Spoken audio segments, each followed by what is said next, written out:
गुरुचिंतन श्री गुरुदेव दत्त श्री स्वामी समर्थ। तुम्हा सर्वांचं आपल्या स्वामी शक्ती या चॅनलमध्ये मनापासून स्वागत आहे। स्वामी तुम्हा सर्वांच्या सर्व चांगल्या इच्छा पूर्ण करो एवढीच स्वामींच्या चरणी प्रार्थना करते आणि आपल्या आजच्या नवीन आणि सुंदर व्हिडिओला पुन्हा एकदा नव्याने सुरुवात करते। फक्त बघाच मंगळवार। आजच्या व्हिडिओमध्ये मी तुम्हाला याच मंगळवारी करावायचा एक अत्यंत प्रभावी उपाय सांगणार आहे। खरं तर मंगळवारचा जो दिवस आहे तो गणपती बाप्पांसाठी समर्पित आहे। बघा, मंगळवारच्या दिवशी असंख्य लोक गणपती बाप्पांचं पूजन, आराधना, व्रत, वैकल्य, अभिषेक यासारख्या सर्व गोष्टी करत असतात। मंगळवारच्या दिवशी गणपती बाप्पांची सेवा केल्याने गणपती बाप्पा आपल्यावरती अखंड प्रसन्न राहतात आणि गणपती बाप्पा आपल्या आयुष्यात प्रसन्न असणं खूप महत्त्वाचं आहे। बघा, गणपती बाप्पांना आपण सुखकर्ता, दुःखहर्ता म्हणतो, जे आपल्या आयुष्यातील विघ्नांचा, दुःखांचा, संकटांचा नाश करतात आणि आपल्या जीवनात सुख आणतात। आपण मंगळवारच्या दिवशी जर त्यांची विशेष सेवा केली, विशेष आराधना केली तर आपल्या आयुष्यात नेहमीच त्यांचा कृपा आशीर्वाद राहतो आणि त्यांचा जो वरदहस्त आहे तो संपूर्ण आपल्या कुटुंबावरती असतो। आत्ताच्या व्हिडिओमध्ये जो मंगळवारचा उपाय तुम्हाला मी सांगणार आहे, हा उपाय केल्याने गणपती बाप्पांची कृपाही आपल्यावरती राहील, घरातील विघ्नांचा नाशही होईल, कितीही मोठे संकट असतील त्यातून कुठेतरी मार्ग मिळत जाईल, इच्छित काही असणाऱ्या मनोकामना असतील तर त्या मनोकामनाही तुमच्या पूर्ण होतील, घरामध्ये असणारा दारिद्र्याचा नाश होईल आणि घरामध्ये अखंड सुख, समृद्धी, ऐश्वर यांची प्राप्ती राहील। आता काय उपाय आहे, कसा करायचा आहे, हे सगळं काही पुढे मी तुम्हाला सांगते। फक्त एक मंगळवार हा उपाय करा, पुढचा मंगळवार येण्याच्या आत तुमचं कितीही कठीणातील कठीण काम झालंच म्हणून समजा। बघा, आपल्याला काय करायचंय, मंगळवारच्या दिवशी सायंकाळी 6च्या पुढे 9:30च्या आतमध्ये कधीही हा उपाय करता येणार आहे। आपल्याला या दिवशी दिव्यामध्येही एक वस्तू अर्पण करायची। आता दिवा कुठला घ्यायचा, समजा तुम्ही सकाळपासून दिवा लावलेला आहे तर तोच घेऊ का, चालेल। सकाळपासून जो दिवा लावलेला आहे तुम्ही तोच दिवा लावला, तोच दिवा घेतला तरीही चालेल। तुमची इच्छा असेल की त्या आम्ही वेगळा दिवा लावतोय, तुम्ही वेगळा दिवा घेतला तरीही चालेल, ठीक आहे। दोघांपैकी कुठलाही एक दिवा, फक्त देवघराच्या समोर आपल्याला हा दिवा प्रज्वलित करायचा आहे, म्हणजे पेटवायचा आहे, ठीक आहे। दिव्याला हळदी कुंकवाची 5 बोटं लावून घ्यायचे। हळदी कुंकू अशी 5-5 बोटं तुम्हाला लावून घ्यायची आहे। याच्यानंतर ह्या दिव्याला एक फूल अर्पण करायचे। लक्षात ठेवा, कधीही इच्छापूर्तीचा दिवा लावत असताना मी तुम्हाला सांगते, रेग्युलर जो दिवा लावतोय त्या दिव्याच्या खाली असं नसावं। असं नसेल तर धरतीला त्याचा चटका बसतो आणि त्याचा शाप आपल्याला लागतो। म्हणून रोज मी तुम्हाला सांगते की अगदी थोडंसं तरी तांदूळ वगैरे घाला, त्याच्यावरती दिवा ठेवा, जेणेकरून आपल्यामुळे किंवा दिव्यामुळे कुणालाही काही होणार नाही, धरती मातेला काही त्रास होणार नाही आणि आपल्याला काही शाप मिळणार नाही, ठीक आहे। तर तुम्हाला एक चिमूटभर तांदूळ घ्यायचे, एका प्लेटमध्ये ठेवायचे आणि त्याच्यावरती हा दिवा प्रज्वलित ठेवायचा आहे। या दिव्याला एक फूल अर्पण करायचं आहे।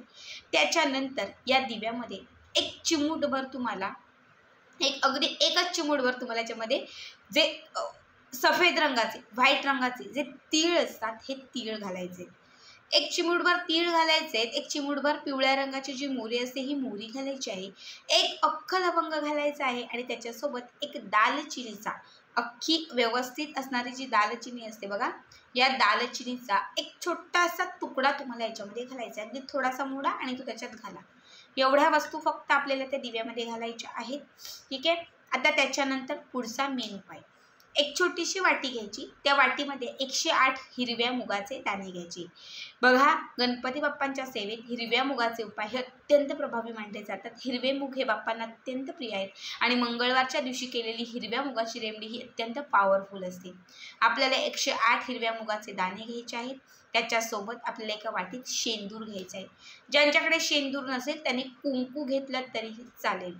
काय करायचं तर सगळ्यात अगोदर हे वाटीमध्ये मूग घ्यायचे, त्याच्यामध्ये थोडंसं कुंकू किंवा शेंदूर घालायचं आणि त्या वाटीतील मुगांना पूर्ण ते चोळून घ्यायचे।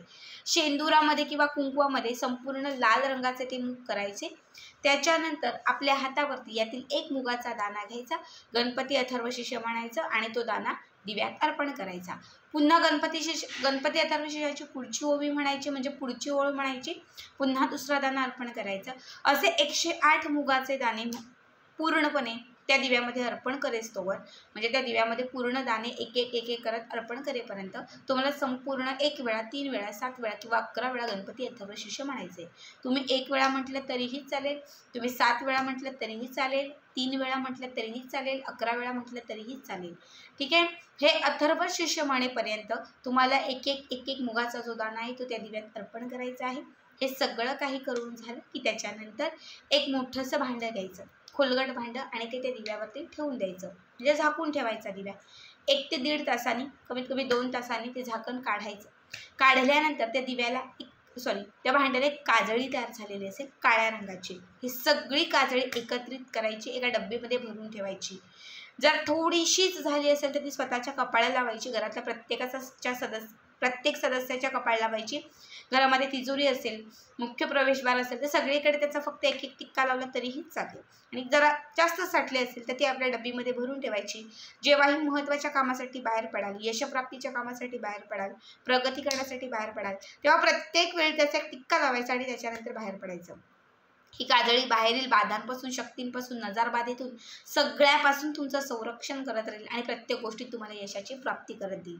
बघा, आता दिवा तुम्ही उचललात तरीही चालेल किंवा दिवा तसाच ठेवला तरीही चालेल. दुसऱ्या दिवशी जेव्हा सकाळी उठाल, सकाळी शक्यतो दिवा भिजलेलाच असेल, त्यावेळेस काय करायचं, त्या दिव्यामध्ये घातलेले हे 108 तांदळाचे दाणे, लवंग, दालचिनी, मोहरी हे सगळं काढायचं. हे सगळं काढून एका मातीच्या पंटीमध्ये ठेवायचं आणि त्याच्यामध्ये 2-4 कापराच्या वड्या घालायच्या. हे प्रज्वलित करून याचा जो धूर तयार होईल हा घरातील प्रत्येक कोपऱ्यामध्ये फिरवायचा. जेवढं पेटेल तेवढं पेटेल, जेवढं राहील तेवढं राहील. जेवढं राहील ते घराच्या बाहेर नेऊन एखादं झाड असेल तर त्या झाडाच्या खाली टाकलात तरीही चालेल. बघा, गणपती अथर्व शीर्षम ही गणपती बाप्पांचं सर्वात महत्त्वाचं स्तोत्र, ज्याला गणपती बाप्पांचं बीज स्तोत्र, बीज मंत्र म्हटलं जातं. या स्तोत्राने घरातील नकारात्मकता संपते, इच्छित मनोकामना पूर्ण होते, दारिद्र्य संपते, घरामध्ये सुख, समृद्धी, वैभव, ऐश्वर्यांची प्राप्ती होते. चतुर्थीचा दिवस असेल, मंगळवारचा दिवस असेल, गणपती अथर्व शीर्षाचं पठण हे आपल्या घरात झालंच पाहिजे. घराची, पतीची, मुलांची प्रगती होण्यासाठी, घरात आर्थिक आवक येण्यासाठी, घरातील वातावरण पूर्णपणे शुद्ध होण्यासाठी आणि घरात सुख आणण्यासाठी हे स्तोत्र अत्यंत पॉवरफुल असतं. प्रत्येकाला सांगेल की आवर्जून हे नक्कीच करा.